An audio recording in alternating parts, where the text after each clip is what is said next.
Yes देखो, जैसे कि पिछले क्लास में तुम लोग को बता दिया गया है कि फर्स्ट वर्ल्ड वार क्या रीज़न रहा है, उसका कंसिक्वेंसेस क्या रहा है, सोशल कंसिक्वेंसेस, पॉलिटिकल, इकोनॉमिक, जो भी कंसिक्वेंसेस रहा, सब कुछ जानते हो वर्ल्ड वार के बारे में। बस ये तुम लोग को पढ़ाया जा रहा है तसल्ली के लिए कि एक्चुअल कंटेंट्स क्या है वर्ल्ड हिस्ट्री का।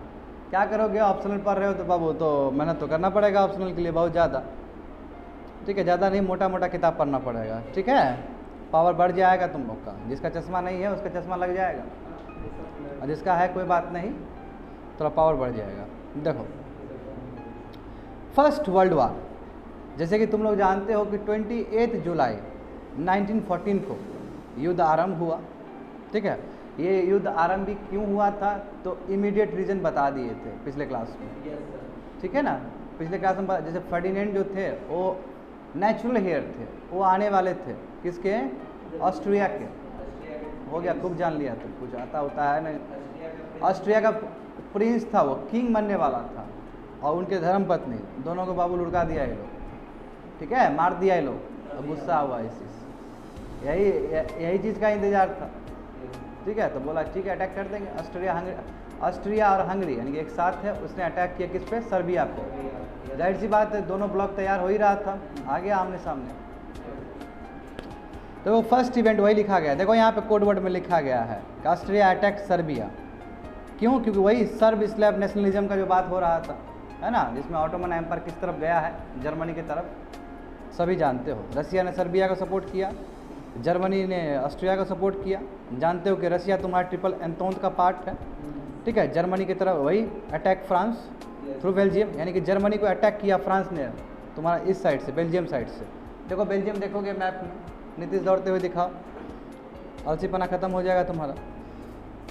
बेल्जियम दिखाओ जरा, जहाँ पे लावा भूजने के लिए गया था शादी में, दिखाओ जरा। हाँ देख रहा, जर्मनी के बगल में नीदरलैंड के नीचे। चलो ठीक है, शादी हो रहा है ना घर में किसी का, लावा भुजाएगा वहीं पे, बैठो। नीदरलैंड के नीचे, जर्मनी के बगल में फ्रांस। बताओ यदि ये सब जो इवेंट होता है, ये इवेंट बाहर हो जाए तो हो गया, देख लिया तुम लोग। आओ रे, देखो Ottoman empire join Austrian side. अब इटली का स्थिति बहुत खस्ता था, इटली के बारे में भी जानते हो कि इटली को चाहिए था वो एरिया, ट्रेंटिनो चाहिए था, ठीक है ना, और भी एरिया चाहिए था जो सर्बिया के कंट्रोल के अंदर था, सॉरी ऑस्ट्रिया के कंट्रोल के अंदर था। इसलिए 1915 में लंदन ट्रीटी साइन किया है, और ये ट्रिपल एंटोंत की तरफ गया है, वो भी जानते हो। देखो यही लिखा गया कि Ottoman empire join Austrian side join किया, ठीक है। यूएस बाद में आया है, 1917 में ज्वाइन किया था। इटली देखो 1915 में देखो ट्रिपल एंटोन ज्वाइन किया। हालांकि पहले क्या था, ट्रिपल अलायंस का पार्ट था, वही ट्रिपल ऑफ क्या हुआ, ट्रीटी ऑफ लंदन साइन किया है। बात समझे, ये बहुत ही फैक्ट है जो कि तुम लोग जानते हो, उसी को फिर से करके कंडेंस फॉर्म में तुमको बताने का प्रयास किया गया, ठीक है। अब दूसरा देखो कि क्या क्या फैक्टर्स रिस्पॉन्सिबल है। एक्सट्रीम नेशनलिज्म, है ना, बाल्कन पेनिनसुला में जो नेशनल एस्पिरेशन जो हुए हैं उसके वजह से क्लैश हो गया, क्योंकि बाल्कन का क्राइसिस के वजह से ही आगे बढ़ा है, बात खींचा है कि नहीं है। देखेंगे बाल्कन क्राइसिस भी अलग अलग लेवल पे हुआ था, वो मिसिंग था नोट्स में, वो इसमें जानेंगे। देखो तो डिफरेंट ग्रुप्स क्लैश कर गए, सर्बिया, अल्बेनिया, मैसेडोनिया। अब देखो हमने बोला ही था कि मैसेडोनिया पे कंट्रोल करना चाह रहा था ये सब ग्रीस सब मिलके। तो अनफुलफिल्ड ये जो नेशनल एस्पिरेशन है, यही रेस्पॉन्सिबल है तुम्हारा वार के लिए। मिलिट्रिज्म भी तुम जानते हो कि रेस्पॉन्सिबल फैक्टर है ना। राइज ऑफ जर्मनी हुआ तो पर्सिया लीड किया तो मिलिट्रिज्म होना ही है। क्यों? अब तो बड़ा बड़ा संस्था इंस्टीट्यूशन बन रहा है इस चीज़ को जस्टिफाई करने के लिए कि वार अच्छी बात है। पर्सिया यही सिखा रहा है सब बच्चे लोग को, है ना, तो वार करो, यही क्या है, राज धर्म है, नेशनल वो है। बताओ तुम कितने गलत तरीके से इंटरप्रेट करके बच्चे लोग को इंडोक्ट्रिनेटेड कर रहे हो तुम, है ना। जैसे जिहाद का जो कंसेप्ट है गलत तरीके से बताया जाता है। तो military strength guaranteed safety feeling, ठीक है। तो यही आर्म रेस शुरू हो गया, आर्म रेस से बात हो गया, आगे खींच गया। उसके बाद देखते हो इंपेरियलिज्म एक्टिविटीज़, आज भी उसका हम करंट अफेयर्स में जोड़ के बताए थे, नामीबिया का जब बताए थे तुम लोग को, बिल्कुल देख लो। विलियम टू जो आए थे वो चाहते थे कि और बढ़े। मोरक्कन क्राइसिस हुआ, जब मोरक्कन क्राइसिस हुआ तो फ्रांस को क्या पानी पिलाया ना जर्मनी ने, है ना, तो वो भी जानते हो। मोरक्कन क्राइसिस देखो 1905 और 6 का, ठीक है। 1908 में देखो बोस्निया कैप्चर कर लिया ऑस्ट्रिया ने। बोस्निया तुम्हारा पार्ट ऑफ ऑटोमन एम्पायर है, तो बोस्निया में भी तुम्हारा सर्ब स्लेव नेशनलिज्म का बीज बोया जा रहा है, तो जानते हो ये सभी चीज़। डिप्लोमेटिक ह्यूमिलेशन होना और भी बहुत सारा, प्रेस का इन्फ्लुएंस होना एंड सो ऑन, बहुत सारा चीज़ है। और ये सभी फैक्टर्स क्या है, सिचुएशन क्रिएट किया जिसकी वजह से आर्म फोर्सेस हो रहे हैं, आर्म मतलब आर्म रेस, मैड रेस। और बिस्मार्क का जो फॉरेन पॉलिसी है कहीं ना कहीं जर्मन का इंटरेस्ट था उसमें, अब बस बाद में ये छोड़ दिए तो रसिया हट गया तो और एक वो बन गया, मतलब एक ब्लॉक, अपोजिशन ब्लॉक तैयार हो गया। तो बात समझे ना, इसको बढ़िया से बताते हैं एक एक चीज़। देखो अब समझना एक एक चीज़, ये इंपॉर्टेंट है, समझे ना। First world war was a unique military conflict in the history of mankind, no doubt it was the most devastating conflict witnessed till that time. It crippled both winners as well as losers because millions of life were lost. कोई explain करने की ज़रूरत नहीं है, समझ में आएगा। So simple English and so beautiful English. देखो outbreak of this war was the result of extremely volatile politico military environment prevailing in Europe. समझ रहा है, जो कंडीशंस जो हुआ था वहाँ पे पॉलिटिकली बहुत अलग हो गया, 2 ब्लॉक में डिवाइड हो गया, मिलिट्री सब आर्म रेस की तरफ मूव कर रहे हैं, यही रिजल्ट है वर्ल्ड वार होने का। Some of the factors responsible for the outbreak of First World War were the result of development going on in Europe since more than 100 years.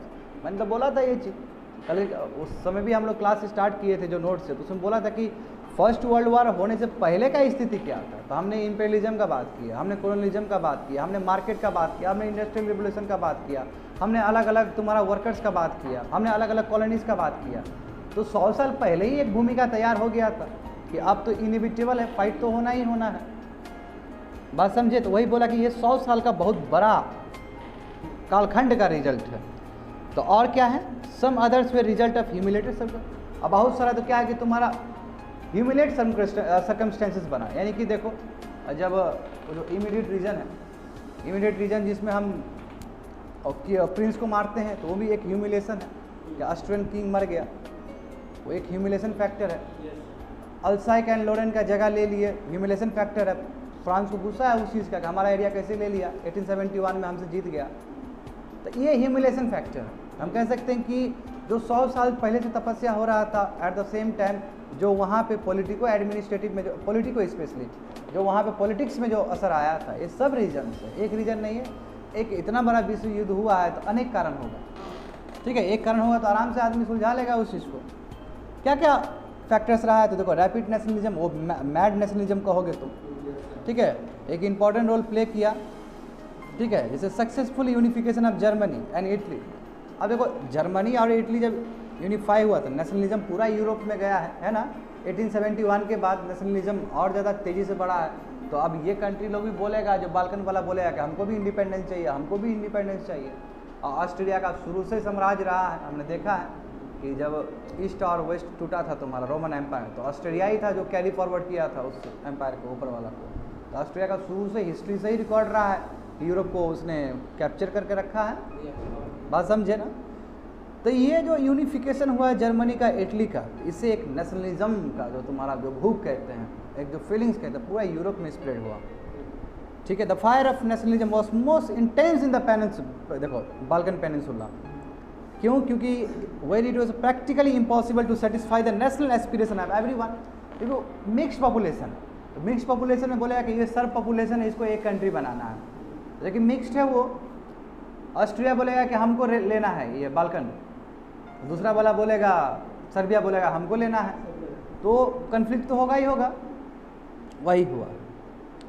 This unfulfilled national aspiration of Balkan people were responsible for the, यही जुलाई 1914 का युद्ध, इतना बड़ा युद्ध हो जाता है क्यों? आखिर ऑस्ट्रिया का अटैक होना, फिर इधर से अटैक होना, फिर ऑटोमन एम्पायर का आना, तो ये सब जो है ना, यानी कि नेशनल एस्पिरेशन पूरा नहीं हो पा रहा था, इसकी वजह से कन्फ्लिक्ट हो रहा था। मिलिटरिज्म बहुत बड़ा रोल है। देखो अब उसमें देखो कैसे लिखा, देखो कि क्या खूबसूरती है। देखो मैं ये सब पूरी तरीके से जो लिखा है ना बाबू लोग, ये पूरी तरीके से आंसर के फॉर्मेट में लिखा गया है, ये बात समझ लेना। देखो ऊपर देखो तुम, ऊपर इंट्रोडक्शन बताया गया है, बात समझ रहे हैं ना। ये देखो पहले इंट्रोडक्शन है, उसका फैक्टर्स में भी देखो नंबर 1 क्या है, रैपिड नेशनलिज्म, और उस पर फिर जस्टिफिकेशन है पॉइंट वाइज। एक हो गया रैपिड नेशनलिज्म का, देखो 2 एग्जाम्पल दिया गया है। अब दूसरा देखो इस तरह लिखना भी है, एक तो आंसर फॉर्मेट में दिया गया है। दूसरा मिलिट्रिज्म, देखो मिलिट्रिज्म को आप देखो 3-4 पॉइंट से वो करेगा, जस्टिफाई करेगा कि मिलिट्रिज्म भी बहुत इंपॉर्टेंट रोल प्ले किया है। जैसे एग्जांपल देखो number A, most nation in Europe believe that important issues could be resolve only with the help of powerful military. बोला कि ज़्यादातर इशू जो होगा वो पावरफुल मिलिट्री से ही कर पाएंगे। जैसे कि एक खुद बिस्मार्क का जर्मनी बनाने का प्रोसेस, क्या बोला जर्मनी, बोला ना कि नहीं बोला, फ्रैंकफर्ट पार्लियामेंट बेकार है, कुछ काम का नहीं है, ठीक है हम नहीं मानेंगे, वर्ड से नहीं होगा, वोटिंग राइट से नहीं होगा, यहाँ पे ब्लड एंड आयरन पॉलिसीज होगा। तो फिर तो ये विचारधारा तो यूरोप में चल ही रहा था। Bismarckian policy of blood and iron देख लो, देखो कितना अच्छा बोल दिया। यही तो सबसे बड़ा रीजन है कि मिलिट्रिज्म इस लेवल तक गया है। Bismarck relied on militarism to carry out political unification of Germany, सही बात है। Bismarck success of Bismarck inspired किया गया, यही रास्ता फॉलो करो, कोई डेमोक्रेटिक टूल्स होना ही नहीं चाहिए, लोकतंत्र प्रजातंत्र क्या होता है, कुछ नहीं होता, फेंक दो उसको, काम नहीं आएगा। मिलिट्रिज्म जितना तुम्हारा मिलिट्री स्ट्रेंथ होगा उतना ही तुम्हारे नेशनलिज्म को सही दिशा मिल पाएगा। तो ये इस तरह का आ रहा है, समझ गया कि मिलिट्रिज्म बहुत बड़ा रोल प्ले किया है, मैड नेशनलिज्म बहुत बड़ा रोल प्ले किया है। अब तीसरा देखते हैं कि division of Europe into armed camps. Europe में डिवीजन हो रहा है, आर्म कैंप्स अपना अपना ब्लॉक बन रहा है। जैसे देखो ये मिलिट्री अलायंस वाला, एक सीक्रेट अलायंस वाला, सीक्रेट सिस्टम वाला अलायंस बन रहा था कि नहीं बन रहा था। देखो वही तो बोल रहा है यहाँ पे, देखो कि system of military alliance created by Bismarck was collapsed, जब वो रिजाइन कर दिए एज अ चांसलर, है ना, जर्मन चांसलर जब रिजाइन किए तो विलियम II थे, और उसका जो सक्सेसर आए थे वो और बढ़ा दिए चीज़ों को कि नहीं अब जर्मनी को भी क्या करना चाहिए, इम्पेरियलिज्म करना चाहिए, कॉलोनिज्म करना चाहिए। तो देखो 1894 में क्या हुआ कि रशियन फ्रेंच अलायंस बन गए, ट्रिपल एंटोन का पार्ट हो गया उधर। 1904 में एंग्लो फ्रेंच एंटोन कॉर्डियल बन गया। अब बाद में जाकर 1907 में यही चीज़ ट्रिपल एंटोन बन जाता है, जिसमें रसिया है, ब्रिटेन है, अब फ्रांस है। तो एक ब्लॉक तो तैयार हो गया, बात समझे ना। इस हिसाब से देखा जाए तो 1907 में Europe was divided into 2 mutually hostile armed countries. 2 बड़े बड़े ग्रुप तैयार हुए जो एक दूसरे को देखना नहीं चाहता है, गुस्सा, समझा। और एक ट्रिपल अलायंस जानते हो कि जर्मनी है, ऑस्ट्रिया हंगरिया है और इटली है, और दूसरी साइड तुम्हारा क्या है, ट्रिपल एंटोन थे, ट्रिपल अलायंस और ट्रिपल एंटोन आमने सामने। Both this alliance were suspicious of each other. अब एक दूसरे पे बिल्कुल भरोसा नहीं, हर समय सस्पिशियस है एक दूसरे पे, शंका है, डाउट है। They try to ensure their security by raising powerful military. अपना सिक्योरिटी को बढ़ाने के लिए, अपना सेफ्टी को बढ़ाने के लिए क्या करेगा लोग, मिलिट्री स्ट्रेंथ, और मिलिट्री जाएगा कि हम और घेरेंगे कंट्री को, अपना कंट्री को सुरक्षित करेंगे, बाकी को देख लेंगे। ये देखने के चक्कर में आर्म्स का एक रेस शुरू हो गया। तो raising powerful military force as a result क्या हुआ, peace in Europe become extremely fragile. अब कहाँ शांति रहेगा, अब तो नॉर्मल आदमी डरा हुआ है, इतना हमारा सरकार क्यों बना रहा है, क्या भरोसा वहाँ से कोई अटैक करे, वहाँ पे भी वही सोच रहा है, कॉमन आदमी का वो हालत खराब। एंड अल्टीमेटली डिवास्टेटिंग वार हम लोग को विटनेस करने को मिला है जुलाई 1940 में। देखो एक समझ गए बात को, यानी कि सीक्रेट अलायंसेस का जो पैटर्न है वो भी कहीं ना कहीं वर्ल्ड वार में रोल प्ले किया है। एक आर्म्स रेस है, जैसे एग्जांपल देखो, all the major power in Europe follow the policy of developing new weapons. नए नए ओपन्स बन रहे हैं ताकि मिलिट्रीली क्या करे, वो अपना स्ट्रेंथन कर सके। जैसे हम opening decade of 20th century की बात करेंगे, यानी कि शुरुआत का समय में देखो क्या क्या हुआ, मैसिव मिलिट्री इंफ्रास्ट्रक्चर, बहुत मिलिट्री इंफ्रास्ट्रक्चर बनना, सबमरीन बनना शुरू हो गया है ना, कल भी देखा था हमने, है ना, वेपन्स बना, एक एक वेपन बन रहा है, जो तुम्हारा सिंपल कॉमोडिटी वाला जो चीज़ था उसको रिप्लेस करके ये वेपन सब बन रहा है, ये हालत था। ठीक है, बस एक चिंगारी का जरूरत था बाबू, ठीक है, एक चिंगारी चाहिए 16 भड़कने के लिए, ठीक है ना। बस देखो वही, only a spark was needed to trigger a devastating conflict. तो ये देखा तुम लोग। अब देखो इम्पेरियलिज्म भी बहुत बड़ा रोल प्ले किया है। जैसे कि मैंने बोला विलियम II जो जर्मन किंग थे, ठीक है ना, वो कमेंस्ड किए कि yes king a new face commenced in the history of imperialism in Europe because he wanted to use German military power for territorial gain.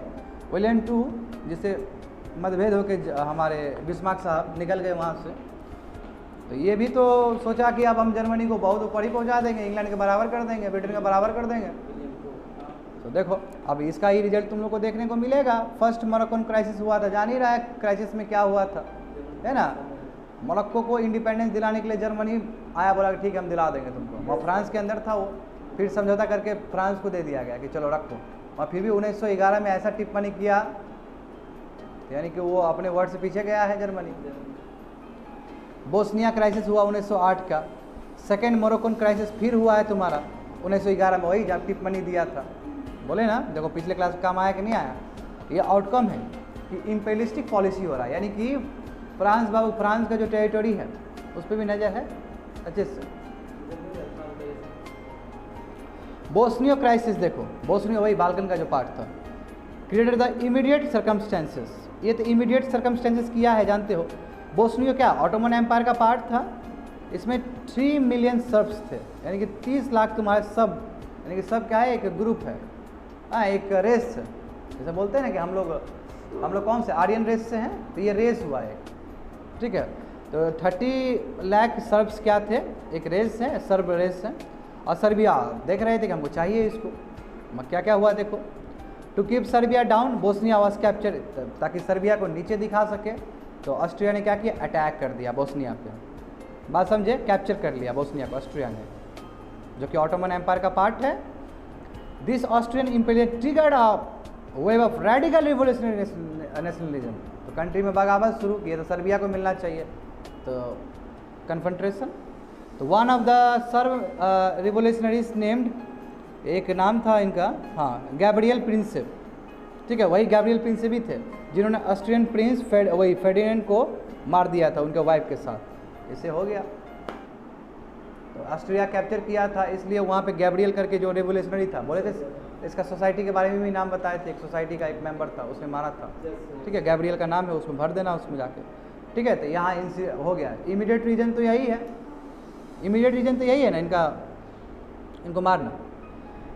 अब देखो 6th रीजन क्या है, इकोनॉमिक राइवलरीज, सही बात है ना, इकोनॉमिक राइवलरीज हो रहा है, हम तुमसे ज़्यादा पावरफुल हो गए इकोनॉमिक टर्म्स में, तो है ना। तो ये जो प्रतिस्पर्धा है, कंपटीशन है, ये और बाबू फर्स्ट वर्ल्ड वार में कंट्रीब्यूट किया है। जैसे एग्जांपल देखो, rivalries way most intense between German and British capitalist, जानते हो यही कारण है कि जर्मनी भी यूनिफाई हुआ है पॉलिटिकली, इकोनॉमिकली जो लिबरेशन था ही वहाँ पे। तो अब तो जर्मनी का क्या है, फ्रांस तो पीछे कर ही दिया, अब जर्मनी चाहता है कि ब्रिटेन को पंगा दे। तो यहाँ पे जो मैट रेस हो रहा है, राइवलरीज किसके बीच में हो रहा है, जर्मनी और ब्रिटिश के बीच में हो रहा है, उसके कैपिटलिस्ट क्लास के बीच में हो रहा है, ठीक है। तो इकोनॉमिक राइवलरीज भी एक बहुत बड़ा है, क्यों, क्योंकि अब दोनों चाहेगा पावर दिखाना। 7th देखो फैक्टर, डिप्लोमेटिक ह्यूमिलेशन होना, ठीक है। अब देखो जैसे इसमें समझ में आ जाएगा तुमको क्या होता है ये। 1906 में एक कॉन्फ्रेंस हुआ था, ठीक है, एलिसेरस कॉन्फ्रेंस हुआ था, जहाँ पे जर्मनी को ह्यूमिलेट किया गया। जर्मनी को बहुत ह्यूमिलेशन लगा, because no one except Austria supported German demand. उस समय जो भी जर्मनी का डिमांड था, उस समय किसी ने सपोर्ट नहीं किया, बस ऑस्ट्रिया ने सपोर्ट किया। तो समझ में कि ऑस्ट्रियन पीपल जर्मन पीपल है, ठीक है। तो ह्यूमिलेशन हुआ जर्मनी को, पता जर्मनी इतना बड़ा पावर, एक ह्यूमिलेशन, वही डिप्लोमेटिक ह्यूमिलेशन। दूसरा देखो 1911 का, देखो वही कि फ्रांस फेल्ट ह्यूमिलेशन, क्यों, तो जानते हो कि यही हुआ कि France was made to give up a part of French Congo to Germany. देखो यही मस्त है ना, कंगो देखो, देखो अब अफ्रीका का फाइट भी बहुत बड़ा फाइट है, क्योंकि कंगो देखते हो तुम लोग, यहाँ पे कंगो है कि नहीं है, देखो रिपब्लिक ऑफ कंगो है ना यहाँ पे। तो ये क्या हुआ कि फ्रांस को जर्मनी को देना पड़ा, ऐसा सर्कमस्टेंसेस क्रिएट हो गया, बात समझे ना। तो फ्रांस ने जर्मनी को दिया, तो ह्यूमिलेशन हुआ कि नहीं हुआ, क्यों, France was made to give up part of French Congo to company to Germany. London conference हुआ 1912 का, held after first Balkan war. जब फर्स्ट बाल्कन वार हुआ था 1912 में, ठीक है, वो बाल्कन क्राइसिस हुआ था, वो बड़ा क्राइसिस हुआ तब तो हो ही गया, इमीडिएट हो गया। उससे पहले जो क्राइसिस हुआ था, पहला क्राइसिस, तो लंदन कॉन्फ्रेंस 1912 में क्या हुआ था कि जब after first Balkan war Serbia and Bulgaria felt humiliated, Serbia और बल्गेरिया भी उस समय ह्यूमिलेशन फेस करना पड़ा, क्योंकि इसके अगेंस्ट बात किया गया। तो ये जो डिप्लोमेटिक ह्यूमिलेशन है, ये भी कहीं ना कहीं बाबू बीज बो दिया था, सब साथ में नहीं आए, क्योंकि सब यूरोपियन नेशंस ही था, एक दूसरे को डोमिनेट कर रहा था। प्रेस भी एक इम्पॉर्टेंट रोल प्ले किया है, ठीक है। ये जैसे एग्जांपल देखो, कल भी बताए थे तुम लोग को कि रेडिकल नेशनलिस्ट एजेंडा चल रहा है प्रेस के द्वारा, है ना। Activities increase pressure on government, no government could afford to appear weak. अब प्रेस पूरी तरीके से गवर्नमेंट के ऊपर भी क्रिटिसाइज सब कर रहा है, मगर सरकार ये है कि मानता नहीं है कोई चीज़ को, कॉन्सिलेटरी अप्रोच नहीं चला रहा है, जनता को और भड़का रहा है, सोच रहा है कि जनता का कॉन्फिडेंस रहेगा तो वार करेंगे। बात समझे ना। तो this war of position ultimately real devastating हो गया, ठीक है ना। देखो अब कई जानकार जो इंटेलेक्चुअल होते हैं बोलते कि आप लोग सही काम करिए ना, वार क्यों जाना, वार की तरफ क्यों मूव करना। तो न्यूज़पेपर दो तरह का बात था न्यूज़पेपर में। एक न्यूज़पेपर तो रेडिकल आइडियाज़ को फैला रहा था और एक न्यूज़पेपर रोकने का प्रयास कर रहा था। तो हमने कल के क्लास में बोल ही दिया था, कैबिनेट जो मिनिस्टर थे उसको तो कोई मतलब ही नहीं है प्रेस से। यस, वही चीज़ बोला गया। देखो देखो वहाँ पे समझो, extremely radical nationalist agenda was pursued by press. Press क्या कर रहा है, रेडिकल नेशनलिज्म फैला रहा है। एक number, this activities increase pressure on government, सरकार पे प्रेशर होगा ही होगा।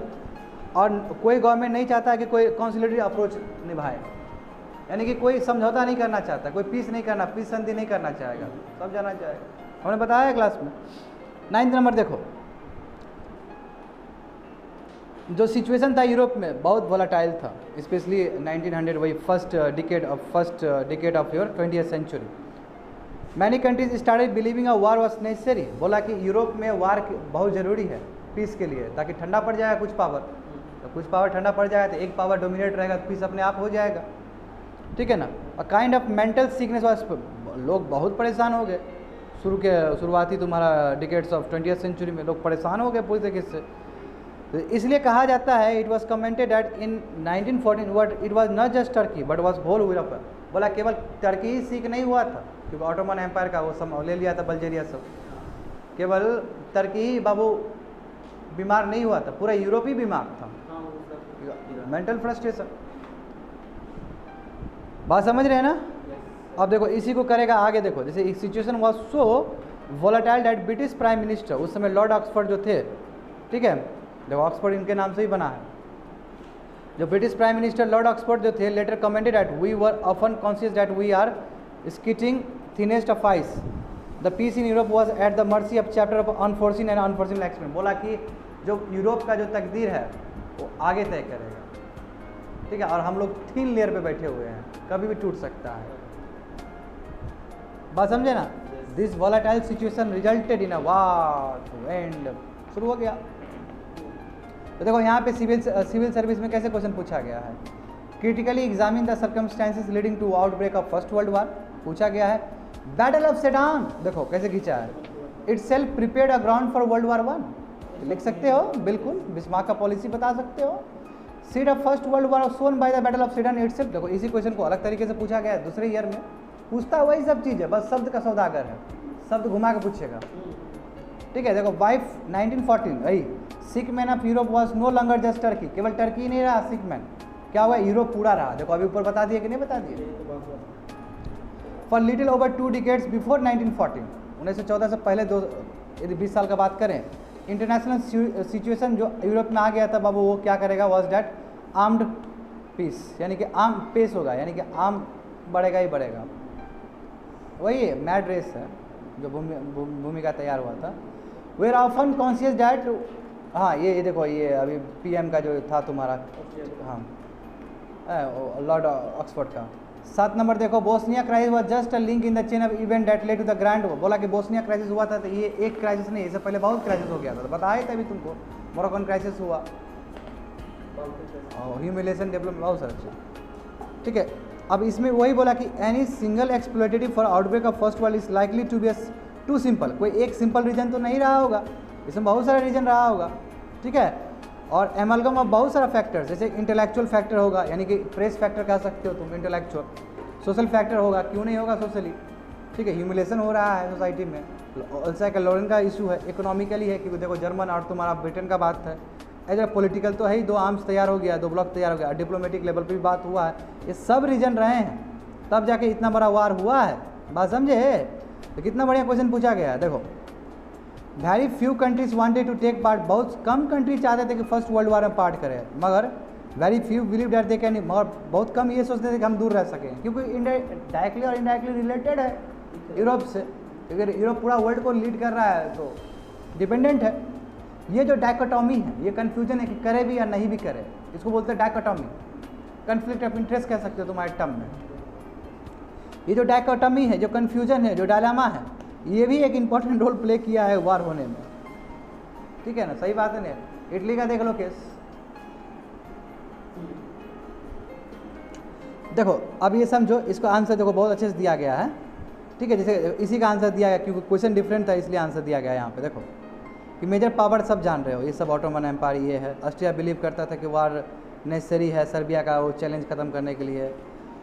रसिया had no capacity to fight war, Russia नहीं चाहता था, मगर फिर भी उसको, क्योंकि वो जापान के डिफीट से, जापान से डिफीट हो गया था 1905 में, फिर भी कर दिया सर्बिया को, फिर भी हेल्प किया है।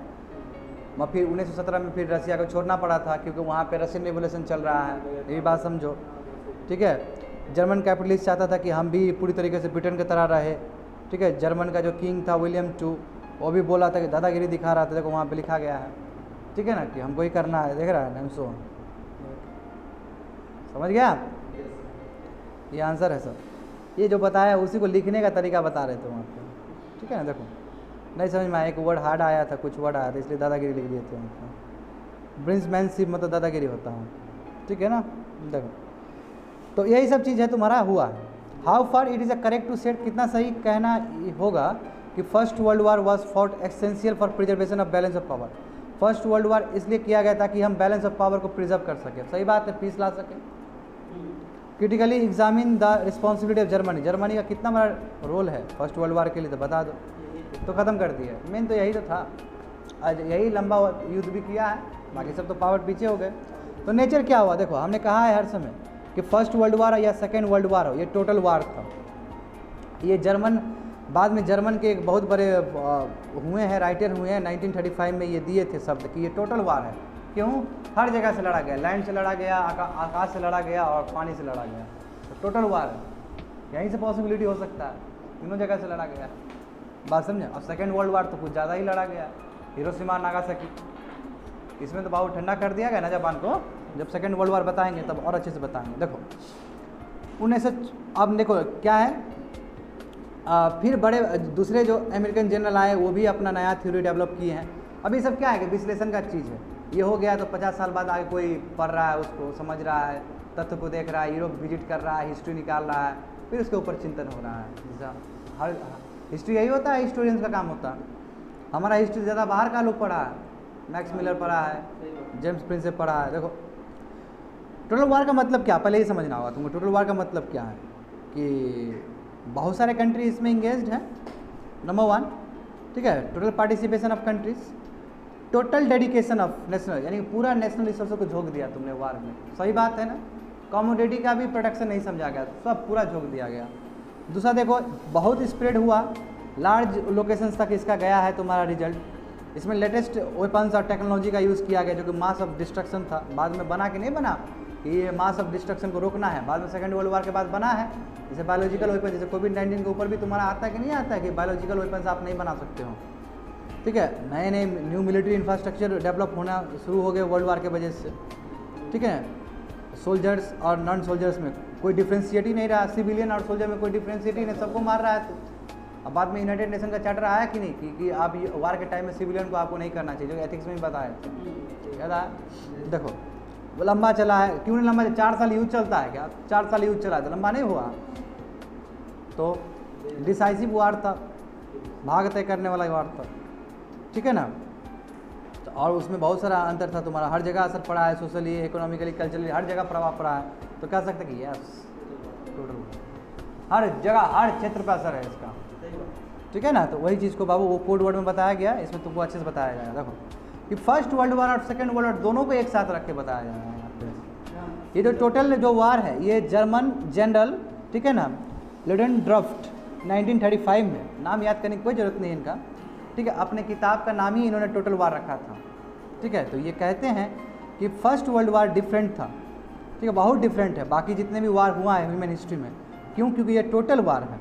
और टोटल वार का ये क्या बताते हैं ये total war was developed further bye, अब फिर इस वार को आगे जाके अमेरिकन जनरल ने और इस पर टिप्पणी दिया है, यानी कि इसको हरी झंडी दिया है और अपने तत्व को प्रेजेंट करके कि हाँ जो जर्मन साहब बोले वो सही बात है, नए फैक्ट्स देंगे 1949 में, और वो कब कर रहे हैं, वो तुम्हारा 1935 में कर रहे हैं। तो इन्होंने क्या ऐड किया देखो, he emphasised that if a war breaks out between two super powers in nuclear age, यदि न्यूक्लियर एज में यानी कि जहाँ पे टेक्नोलॉजी इतना कुछ हो गया, न्यूक्लियर वेपन्स बन गया, तो दो बड़ा बड़ा पावर का लड़ना ही अपने आप में टोटल वार होता है। तो टोटल वार का कैरेक्टरिस्टिक्स क्या होगा, कैरेक्टर ये होगा कि मोस्ट कंट्रीज पार्टिसिपेट, जो बताए थे, इसमें देखो मेजर जो पावर था उस समय वर्ल्ड का सभी पार्टिसिपेट तो कर ही रहे थे, ये पार्टिसिपेट किए थे, इसका कॉलोनी और इम्पेरियलिज्म तो हर जगह वर्ल्ड पे है, सब आ जाएगा, ठीक है। कॉलोनीज़ क्या, कॉलोनीज़ भी पार्ट बन जाएगा, तभी तो हमारे इंडियन सोल्जर भेजे गए थे, ठीक है। तो ये पहला हो गया कि बहुत सारा क्या पार्टिसिपेशन है, उसका देखो जस्टिफिकेशन 2 पॉइंट। दूसरा रीजन क्या है कि total dedication of national resources है, कुछ भी चीज़ को नहीं रखा है कि बाद में हम यूज़ करेंगे, जो है झोंक दो, समझे ना, जो चीज़ें लगा दिया गया, ठीक है, समझ गए ना। Because survival of participation depends on the victory, ठीक है, हम जीतेंगे तभी हम सर्वाइव कर पाएंगे, हार जाएंगे तो बर्बाद हो जाएंगे, इसलिए झोंक दो, फ्यूचर का कोई चिंता नहीं करना, जितना झोंक सकते हो झोंक दो। तो वही है तुम्हारा नेशनल रिसोर्सेज। तीसरा क्या है कि टोटल स्प्रेड होना चाहिए, बताओ कहाँ कहाँ नहीं गया, नंबर ऑफ लोकेशन पे गया है, वर्ल्ड वार भले ही यूरोप में लड़ा गया हो, अफ्रीका एशिया सब प्रभावित है इससे, ठीक है ना। लेटेस्ट, अब देखो चौथा नंबर क्या है कि लेटेस्ट वेपन और टेक्नोलॉजी यदि यूज़ हो तो उसको हम टोटल वार कहेंगे। देखो क्यों ना हो, टैंक्स यूज़ किया गया, एयरक्राफ्ट यूज़ किया गया, सबमरीन यूज़ किया गया, इसमें दोनों ही वर्ल्ड वार में, दोनों वर्ल्ड वार को टोटल वार कहा जा रहा है। वेपन्स ऑफ मास डिस्ट्रक्शन, क्यों नहीं, सेकेंड वर्ल्ड वार में तो मास डिस्ट्रक्शन नहीं था, पूरा बर्बादी कर दिए, नेशंस को ही उड़ा दिया, सिटी को ही उड़ा दिए। देखो weapons of mass destruction use किया है तुम्हारा वर्ल्ड वार में, जब पॉइजन गैस यूज़ किया गया था फर्स्ट वर्ल्ड वार में, न्यूक्लियर बम्स तुम्हारा सेकंड वर्ल्ड वार में ड्रॉप किया गया था। यस, सेकंड वर्ल्ड वार तो और भयानक हुआ है ना, और भयानक हुआ है। थर्ड वर्ल्ड वार होगा तो बाबू कोई जीवित नहीं रहेगा, ये भी बात जान लेना, ठीक है। Development of new military infrastructure, नए नए मिलिट्री इंफ्रास्ट्रक्चर हो रहे हैं, जैसे एग्जाम्पल देखो सेंट्रल कमांड हो रहा है, कमांड कम्युनिकेशन नेटवर्क बन रहा है, हेड क्वार्टर बन रहा है तुम्हारा, नए नए इंस्टीट्यूशन बन रहे हैं, किस तरह फोर्सेस को मोबिलाइज करोगे, तो नया नया इंस्टीट्यूशन बन रहा है ना कि मिलिट्री को किस तरह आदेश दिया जाएगा, किस डिसिप्लिन से ये लोग काम करेगा। यस, ये तभी हो सकता है जब बहुत बड़ा वार हो रहा हो, है ना जी। 7 नंबर देखो सबको क्या कर रहा है, ये जस्टिफाई कर रहा है कि फर्स्ट ये टोटल वार क्यों है। देखो इसमें भी देखो जैसे बताया कि एक सोल्जर और नॉन कॉम्बेटेंट्स, नॉन कॉम्बेटेंट जो सिविलियन, उसमें तो अंतर क्या होगा, कोई अंतर ही नहीं समझा गया इसमें। सिविलियन भी बाबू इतना ही मर रहा है जितना सोल्जर मर रहा है, अंतर ही नहीं समझा गया है। इनफैक्ट सिविलियन टारगेट डेलिबरेटली, आदमी को तो आराम से बाबू टारगेट करके मारा गया है, इसमें बहुत लोग मरे थे, कल आंकड़ा बताया था मैंने, मैक्सिमम ताकि मैक्सिमम डैमेज होगा, पीपल को डैमेज होगा, जीत गए वो कंट्री, जितना सिविलियन मरेगा। क्यों, यदि हम सिविलियन को बचाने का बात करते तो हिरोशिमा नागासाकी का इतना बड़ा युद्ध ही नहीं होता, इतना बड़ा बम ब्लास्ट ही नहीं होता, वो तो इनोसेंट आदमी मरा है सब, है ना। तो every section of population participated in the world war either directly और इनडायरेक्टली। ये केवल सोल्जर का ही वार नहीं था जी, केवल सोल्जर का ही वार नहीं था। कैपिटलिस्ट देखो, अब देखो क्या है तुम्हारा, जैसे कैपिटलिस्ट तुम्हारा क्या है, कैपिटलिस्ट क्लास भी बिलोंग, क्योंकि वो by producing war goods, war weapon सब बना रहा था वो। महिलाएं भी पार्टिसिपेट की स्कूल्स में, हॉस्पिटल्स में, म्यूजिशियन, राइटर्स सब पार्टिसिपेट किए, सोल्जर्स को, सिविलियंस को मोटिवेट कर, कोई बात नहीं, हमारा देश जीतेगा, हम साथ हैं, हर आदमी, हर तबका सब एक साथ है। क्योंकि एक तो मैड नेशनलिज्म में सब फंसा हुआ है, हम फर्स्ट, समझ रहे हो ना, यानी कि हर जगह हर तबका एक प्रभावित है इससे। देखो 9th 1 देखो, ईयर ऑफ अट्रैक्शन था because it involves slow degeneration of fighting capacity on both side. अब ये क्या है कि बाबू ये एक वार ऐसा वार है कि जल्दी ख़त्म होने वाला नहीं है, ये समय लगेगा, आस्ते आस्ते समय ख़त्म होने वाला चीज़ है। क्योंकि 4 साल का युद्ध हुआ, उसका असर देखो ना, कितना असर होगा, उसको रिकवर करने में कितना समय लगेगा दोनों साइड्स को। तभी ना सेकेंड वर्ल्ड वार के बाद ब्रिटेन लगा कि ब्रिटेन जीता, फिर भी तो ब्रिटेन पीछे ही हो गया, समझो।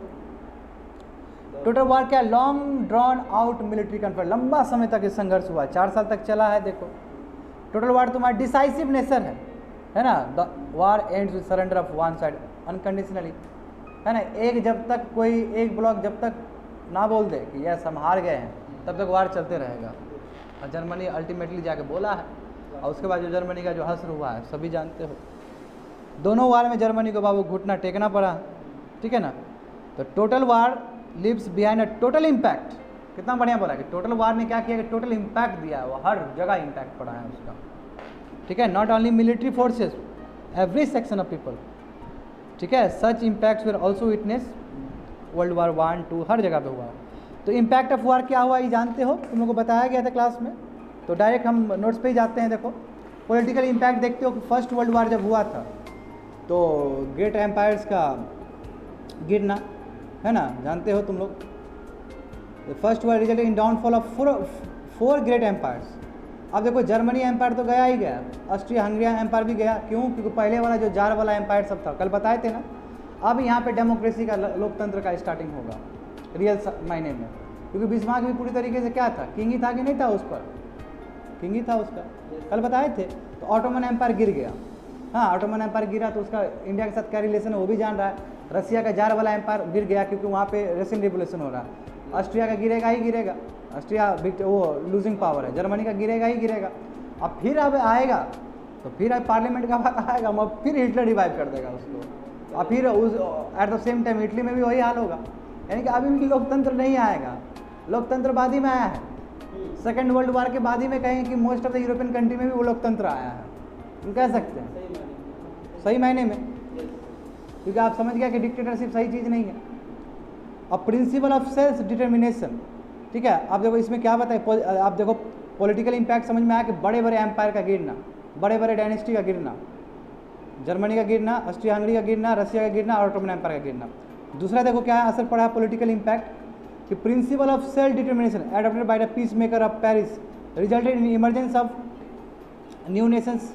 अब देखो जो अब खुद ही पीस मेकर खुद ही तय कर रहे हैं, इसकी वजह से बहुत सारे कंट्री आज़ाद हो गए। देखो ऑस्ट्रिया हंगरी पोलैंड, ये बताए थे कल, ये जो बाल्कन पेनिनसुला में जो था बहुत सारा कंट्री आज़ाद हो गया। नेशनलिज्म बूस्ट मिला, क्यों? क्योंकि नए नेशंस बने हैं, तो नेशनलिज्म का वो सपना पूरा हुआ बहुत सारे कंट्री के लिए। डेमोक्रेसी बूस्टअप हुआ है नो डाउट, क्यों? क्योंकि डेमोक्रेटिक गवर्नमेंट्स इस्टेब्लिश किए गए, जो नए नेशंस बने थे। जर्मनी ने भी किया है ये चीज़ को 1919 में, करना ही पड़ा। ये अलग बात है कि बाद में ख़त्म हो गया ये चीज़। New balance of power emerge हुए हैं वो वर्ल्ड उस समय, क्यों? यूएस एंड ब्रिटेन अब मेन पावर बना है आफ्टर वर्ल्ड वार, यानी कि अब देखो कम्पीट कर रहा है, क्योंकि वहाँ रशिया ख़त्म, अब दिखा रहा है कि हाँ ब्रिटेन तो है ही, यूएस भी है,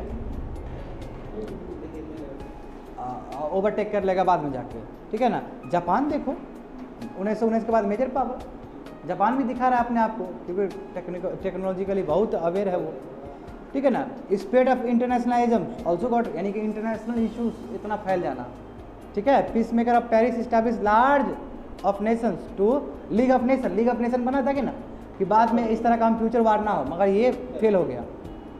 फर्स्ट वर्ल्ड वार रिस्पॉन्सिबल, अब फर्स्ट वर्ल्ड वार के वजह से क्या रसिया और टर्की में रेवोल्यूशन हुआ कि नहीं हुआ? ऑटोमन एम्पायर गिरना, उधर तुम्हारा जार एम्पायर गिरना, बोल्शेविक मेंशेविक का फाइट होना, लेनिन का आगे बढ़ना, ठीक है ना, लेबर क्लास के लिए आगे बढ़ना, कम्युनिज्म का सोशलिज्म वहाँ पे फैलना, बहुत बड़ा तुम्हारा रेवोल्यूशन हुआ है रसिया में।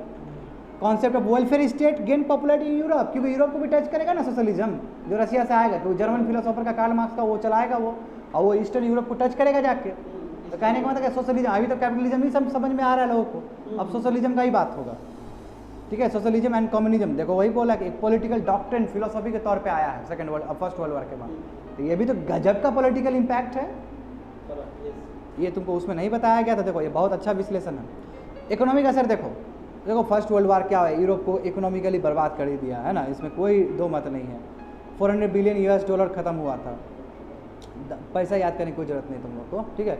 यूरोपियन इंडस्ट्रीज क्या है, मैसिव बम्पिंग है ना, यूरोपियन इंफ्रास्ट्रक्चर बर्बाद हो गया, इंडस्ट्री खत्म हो गया बम के वजह से, ठीक है ना। यूरोप सुप्रीमेसी, जो तुम्हारा इकोनॉमिक जो सुप्रीमेसी था कि यूरोप सबसे बड़ा है इकोनॉमिकली, वो भी बर्बाद हो गया, क्यों? सब टूट टाट गया, सब खत्म हो गया पूरी तरीके से। The impact of war change direction of international trade, अब इंटरनेशनल ट्रेड बहुत तकदीर तय हो, कोई भी नहीं चाहेगा नेशंस कि हम उस नेशन से करें जहाँ पे फाइट हो रहा है। देखो यहाँ पे कुछ भी हो जाएगा तो कहाँ एफडीआई आएगा, नहीं आएगा, वही बात होगा कि ट्रेड का रूट भी कट जाएगा आपका। Instant of being big exporter, Europe become importer of manufactured good, जबकि एक्सपोर्टर था, इंडस्ट्रियल रिवोल्यूशन आ गया, बाद में जाके बाबू समीकरण इतना चेंज हुआ कि इम्पोर्टर बन गया, क्यों?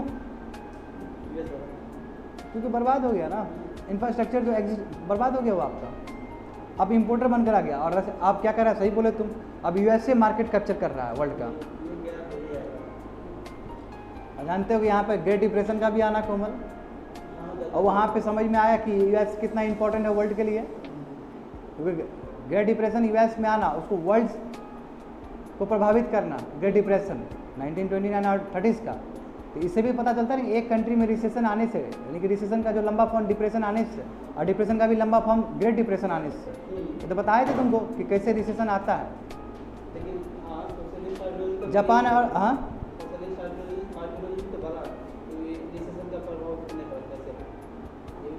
क्या बोला, हाँ हाँ नहीं पड़ा बिल्कुल बिल्कुल। उस समय तो सब मॉडल दिखा रहा था कि हम है, इसके वजह से बहुत सारा मॉडल अपनाया भी था, उस समय तो अपनाया गया, बाद में वो भी फेल कर गया तुम्हारा, जब 1991 में हुआ टूटा, फेल कर गया वो पूरी तरीके से। जापान एंड यूएस, क्योंकि कर्ज हो गया था ना बहुत सारा ये वाला कंट्री को, सोशलिस्ट वाला कंट्री को। क्यूबा चलो ठीक है, वेनेजुएला क्या हुआ बाद में, सोशलिस्ट कंट्री की वजह से बर्बाद हो गया, हाइपर इन्फ्लेशन। देखो यहाँ पे देखो, यहाँ पे देखना होगा तुमको कि एक्स जापान और यूएस, देखो बिग इकोनॉमी पावर बन के निकल गया जापान। इधर आप देखो जापान और यूरोप में दो फाइट दिख जाएगा सेकेंड वर्ल्ड वॉर में तुमको इसका कंसिक्वेंस। यूरोप क्या है कि faced extremely serious inflation crisis. हाँ भाई, इन्फ्लेशनरी क्राइसिस, दाम बहुत बढ़ गया, परचेजिंग पावर घट गया। Result of policy of pump pricing, increase liquidity bye printing additional currency तुम छाप के डाला, वही हेलीकॉप्टर मनी जो बताते हैं तुम लोग को। तो क्या होगा, तुम हेलीकॉप्टर मनी डाला, तुम्हारे पास गोल्ड कितना है, इंटरनेशनल तुम्हारा क्या है, खाली छापने से नहीं ना होता, उसका बैकअप भी होना चाहिए। और यूएस का डॉलर का बैकअप तो ऐसा कुछ नहीं था उस समय, तो प्रिंटिंग मनी कर रहा है। देखो यूरोप के पास कर्ज है, डेब्ट क्राइसिस में फंस गया, वो कर्ज बहुत ले लेकर तुम्हारा वेपन्स बनाया है ये। After first world become during war huge amount of loans were taken by from US से बहुत ज़्यादा पैसा लिया था। जब रिटर्न्स का बात आया, when the returns of this loan was demanded, European government did not have anything to pay, कुछ पैसे नहीं है देने के लिए। तब वहाँ से बाबू चलेगा नहीं यूएस का भाषा, अब अपना कर्ज ले लिया था, आप जाना है ना, अब यूएस करेगा डिक्टेट, कितना पैसा दिया है, इसीलिए तो दिया है वो। सोशलिज्म एंड कम्युनिज्म जो बोले हो तुम, देखो पॉपुलैरिटी हो गया कि वाह क्या बात है, ज़्यादा बढ़िया है ये चीज़। Economic significance of working class increase हो गया, क्यों, वही बात है, मैन पावर घट गया तो उसका डिमांड बढ़ गया। आदमी भी कोई चीज़ होता है, आदमी के बिना कुछ बनेगा ही नहीं, कमोडिटीज समझ में आने लगा, थोड़ा इज्जत भी बढ़ गया, उधर रशियन रेवोल्यूशन तो हो ही रहा है, समझे। सोशियो कल्चरल इम्पैक्ट क्या पड़ा, फर्स्ट वर्ल्ड वॉर के बाद जाता है एक्सट्रीमली तुम्हारा सीरियस डेमोग्राफिक क्राइसिस पे बहुत फर्क पड़ा है, बहुत सारे मेल मर गए इसमें, जानते हो तुम लोग, 21 वुंडेड हो गया, सब जानते हो, कल बताए थे। जैसे बल्गेरिया में क्या हुआ, almost whole of young generation, जो नए जवान जो नए पीढ़ी थे सब उड़ गए बल्गेरिया का, बाल्कन वाला। Since most of the dead क्या यंग मेल्स है, तो सोसाइटी क्या हुआ, सीरियस क्राइसिस में फंस गया। ये जो डिवास्टेशन जो हुआ है फर्स्ट वर्ल्ड वॉर की वजह से, यूरोप इंटेंस डिसइल्यूजन, यानी कि सब रो रहा है, उस हालत से खाली त्रासदी। The people loss faith in notion of life, अब क्या करेंगे जी के, क्या हैप्पीनेस होता है, स्थिति बहुत भयावह हो जाएगा ना। यानी कि हर घर में 2-2 आदमी मरा है, 3-3 आदमी मरा, जैसे कोविड की वजह से क्या स्थिति हुआ, गंगा किनारे जब लाश पाया जा रहा था तो क्या स्थिति था, हम लोग को देख के था। यदि मान लो घर से ऐसा हुआ तो क्या स्थिति हो जाएगा, सब घुसा के। कौन बोला इसको वार में पार्टिसिपेट करने के लिए, कॉमन आदमी तो अपना मिस्टेक कभी देखेगा नहीं। कौन आपको बोला था कि मैड नेशनलिज्म में झोंकने के लिए अपने आप को, because their business and other properties built over generation. बताओ, इतना मेहनत करके, इतना तपस्या करके, इतना लंबा समय से घर बनाए, बिजनेस बनाए, कॉर्पोरेशन हाउस बनाए, सब बर्बाद हो गया, आँख के सामने में सब चला गया, आँख के सामने में ही बर्बाद हो गया सब। बुरा लगेगा, बहुत बुरा लगेगा, ठीक है। The people could not understand their devastation, they lost interest in the अब डे टू डे एक्टिविटीज़ में मन नहीं रहा, क्योंकि हताश हो गया ना लोग, क्या करेगा जी, है ना। यहाँ तो लड़की छोड़ के चल जाता है तो बाबू आदमी बोलता है क्या करेंगे जी के, यहाँ तो बाबू है ना, उदासी बन जाना है तुम लोग को पंकज के साथ, है ना। Extremely intense anti war attitude, है ना। अब नहीं, बहुत हो गया, तभी ना जापान ने देखा पैसिफिस्ट एटीट्यूड अपनाया कि नहीं अपनाया, बहुत हो गया एंटी वार एटीट्यूड यूरोप में after 1919, because people did not want, अब नहीं चाहिए हमको कोई मिलिट्री कन्फ्लिक्ट फ्यूचर में। They fail to understand rational behaviour, क्या है ये, क्यों मरा लोग इतना हमारा, क्या मर के क्या हुआ, क्या फ़ायदा हुआ, क्या फ़ायदा हुआ? उधर भी रो रहा है, इधर भी रो रहा है, ये कौन सा नेशनलिज्म हुआ? यूनिटी क्राइसिस में आ गया। अभी तो इतना यूनाइटेड नेशंस बना है, समझो ना, असर है इसका, इतना बहुत त्रासदी हुआ इस वर्ल्ड मतलब दुनिया में, इस लेवल का लोग मरा है। ऑन द पॉजिटिव साइड भी कुछ हुआ है। अब जब मेल मरा तो औरत तो घर से निकलेगी, अब सेल्फ डिपेंडेंट हो गया औरत, और तो यहाँ पे ह्यूमन एम्पावरमेंट होगा कि नहीं होगा? क्योंकि देखो ये मैं बता दूँ चीज़ों को, महिला शुरू से कोई सशक्तिकरण का बात नहीं था, इस दुनिया में मेल ने हमेशा डोमिनेट ही किया इस दुनिया को। ये मेल शुरू से रहा है, मेल डोमिनेशन, हिस्ट्री उठा कर देख लो। अब क्या होगा कि अब महिला क्या करेगी, एक दिशा देगी, डायरेक्शन देगी, because of this crisis. When women come out of their homes to work in hospitals, schools, ठीक है ना, तो सोशल एटीट्यूड चेंज हुआ कि यार महिला भी काम कर सकती है, क्या बात है, वाह, ठीक है। 1918 में देखो वुमेन देखो महिलाओं को वोटिंग राइट्स दे दिया ब्रिटिश गवर्नमेंट ने, देखो, ठीक है। तो देखो उसने यूएस में भी दे दिया गया 1920 के बाद। बताओ इंडिया कितना समर्थवान है कि इंडिया आज़ादी के बाद सबको दे दिया। तो इंडिया को तो बहुत आसानी से मिल गया वोटिंग राइट्स भी। यदि वोटिंग राइट्स यदि आज़ादी के बाद नहीं देता तो अभी तक मैनिपुलेशन होता, अभी तक गरीब आदमी का कोई वैल्यू नहीं होता। अभी गरीब आदमी कम से कम एक दिन तो वैल्यू है वोटिंग राइट्स के दिन, उस दिन भी कम से कम आता है ना, उससे पहले तुम्हारा हो हमको वोट दीजिएगा ना, कम से कम नहीं भी तो कम से कम एक टाइम का तो भात खिलाइए नहीं देंगे आपको, आइएगा भोज भात चल रहा है खा लीजिएगा, इस बार रतुआ भी होगा वो भी दे देंगे आपको। तो बोला ठीक है, इधर भी खा लेगा उधर भी खा लेगा। अब भगवान जाने किसको देगा, घर में बोल देगा कि देखो तो आधा तुम उधर दे दो आधा हम इधर दे देंगे, ये अभी नहीं जाएगा, वो ज़्यादा बढ़िया। नीतीश अपना अनुभव को साझा कर रहा है। देखो सोशल स्टेटस ऑफ वर्किंग नहीं होता है, ये तो कॉमन चीज़ है। अब social status of working class improve हुआ है, ठीक है। मैन पावर क्या हुआ, घट गया, तो मैन पावर घट गया तो सोशल स्टेट बढ़ा, क्या बात है, आदमी काम कर रहा है, वाह इसको पैसा दो रहे, इसको कम आदमी है पैसा दो, आदमी का डिमांड बढ़ गया। European government also took steps to promote learning so that economy, इसने भी कोशिश किया कि रिकन्स्ट्रक्शन हो, लर्निंग प्रोसेस हो, फिर से रिकन्स्ट्रक्शन काम हो, शुरू हो, तो त्रासदी में आ गया। इन 1925 French government made primary education, देखो फ्री एंड कंपलसरी कर दिया, एजुकेशन मिलना चाहिए, एजुकेशन करता तो कम से कम ये पागल वाला चीज़ में नहीं जाता, ये सब बुद्धि नहीं ना होता। इन 1933 सेकेंडरी एजुकेशन भी तुम्हारा फ्री एंड कंपलसरी कर दिया फ्रांस में। तो फ्रांस में कितना समझा गया, बात समझे ना, और हमने भी समझा और ख़त्म कर दिया, ठीक है ना। तो देखो यहाँ पे किस तरह डिवास्टेशन हुआ है, दिख जाएगा तुम लोग को मैप में। यस आई हैव कंप्लीटेड, अच्छा है,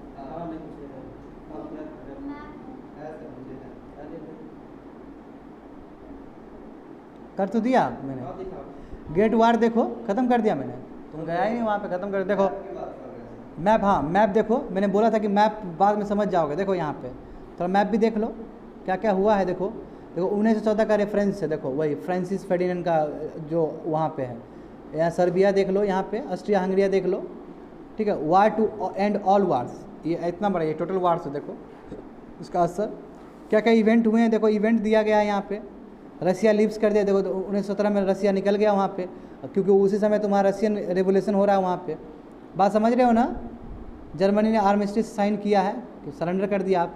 अब देखो यहाँ पे लोग सब कितने कितने मरे, ठीक है। यहाँ पे जो कैजुअलिटी कितना कितना हुआ, देखो जो सेंट्रल पावर है यानी कि जो वीक पावर है उसका देखो कितना लोग मरा है, ठीक है। ये दिखाया 22%, 24%।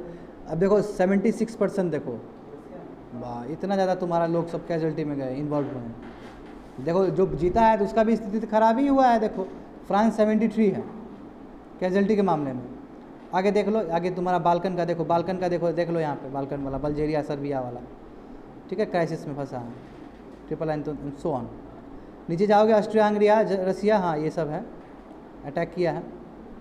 अब यहाँ पे मैच देख लो जितना भी हुआ था, देखो जो इंडिपेंडेंट हुआ है, हंगरी देखो, स्लोवेनिया देखो, ऑस्ट्रिया देखो, यूगोस्लाविया देखो, सर्बिया दिख रहा है तुम लोग को, यस यहाँ देखो, ग्रीस देखो, बल्गेरिया देखो, ऑटोमन एम्पायर का जो पार्ट था, रोमानिया देखो, बिल्कुल पोलैंड सब एक कंट्री बना है बाद में जाके, ठीक है, दैट्स इट। अब देखो यहाँ पे भी देख लो, ग्रीस का देख लो, ठीक है, ग्रीस टेक्स फ्रॉम बल्गेरिया, यहाँ पे बात हो रहा था अल्बानिया, बहुत सारा चीज़ें तुम्हारा सब, ये तुम्हारा ईस्टर्न क्वेश्चन का सवाल है। That's it for today's class, मतलब ऑप्शनल के लिए।